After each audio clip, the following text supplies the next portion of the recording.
Қайырлы күн достар, менің каналыма қош келдіңіздер. Бүгін сіздермен брауни чизкейкінің рецептімен бөлісетін боламын.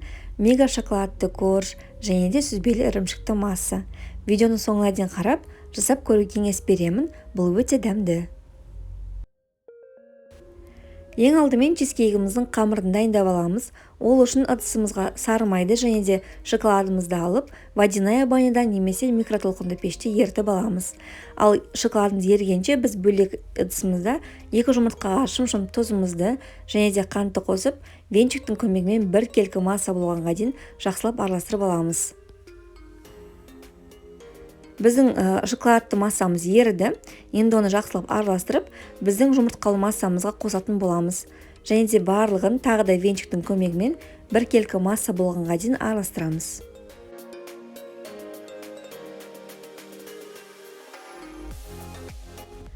Енді бөлек ыдысымызға құрғақ заттарымызды дайындап аламыз. Менде мұнда ұн, какао және де қопсқыш бар. Ұн мен какаоны міндетті түрде електен өткізіп алыңыздар. Енді осы жұмыртқалы массамызға құрғақ заттарымызды қосып, біздің қамырымыз бір келкі болғанға дейін жақсылап араластырамыз. Біздің қамырымыз дайын, оны шетке ала тұрамыз да, біздің брауни пирогымыздың чизкейгін дайындаймыз. Ол үшін жұмыртқамызға қантымызды қосып, осылай блендердің көмегімен кішкене шайқап аламыз.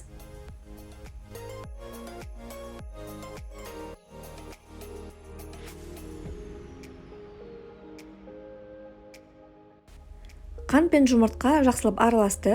Енді осы жұмыртқалы массамыздың үстінен сүзбелі ірімшікті қосамыз және де блендердің көмегімен кішкене барлығы бір келкі болғанға дейін араластырып аламыз. Тым ұзақ араластырудың қажеті жоқ, себебі біздің массамыз сұйықтау болып кетуі мүмкін.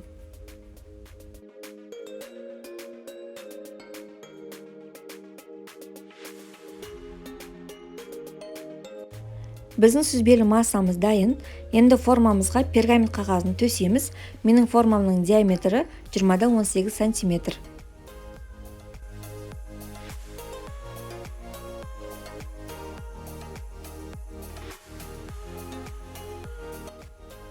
Енді осы қамырымызды формамызға бір тегіс етіп, жақсылап жайып шығамыз.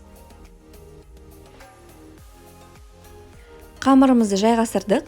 Енді біздің сүзбелі массамызды кондитерлік мешокқа салып, осылай қамырдың ішіне кішкене кіргізіп, барлығын құйып шығатын боламыз. Егер де кондитерлік мешок болмаса, оның орнына қасықпен құйып шығуға да болады. Және де чизкейктің үстінен өзіңізге ұнайтын кез келген жеміс-жидектерді қойып шықсаңыз болады. Менде мұнда ежевика. Пирогымызды қызып тұрған пеште 180 градуста 40 минут шамасында пісіріп аламыз. Біздің пирогымыз дайын. Енді оны толықтай суығанша күтеміз. 5 минуттан кейін формасынан шығарып аламыз. Байқасаңыздар, пирог піскеннен кейін ортасы кішкене жұмсақ болып, ал беті жақсы болып қатуы қажет, сол кезде жақсы піскендігін білдіреді. Толықтай суығаннан кейін бөліп дәмін тексеретін боламыз. Мен пирогтың толықтай суын күткен жоқпын. Осылай жылы күйінде кесіп дәмін көрдім. Дәмі бір аса қатты тәтті емес, бірақ құрамында шоколадтың бар екені анық сезіледі. Көбіне бұл десертті мейрамханаларда балмұздақпен бірге ұсынады. Сіз де солай жеп көріңіз, өте дәмді болып шығады. Сіздермен бірге болған Әйгерім, қыздар, сіздер де жасап көріңіздер, қорықпаңыздар, сіздердің де қолдарыңыздан келеді. Келесі видеоларда жолыққанша.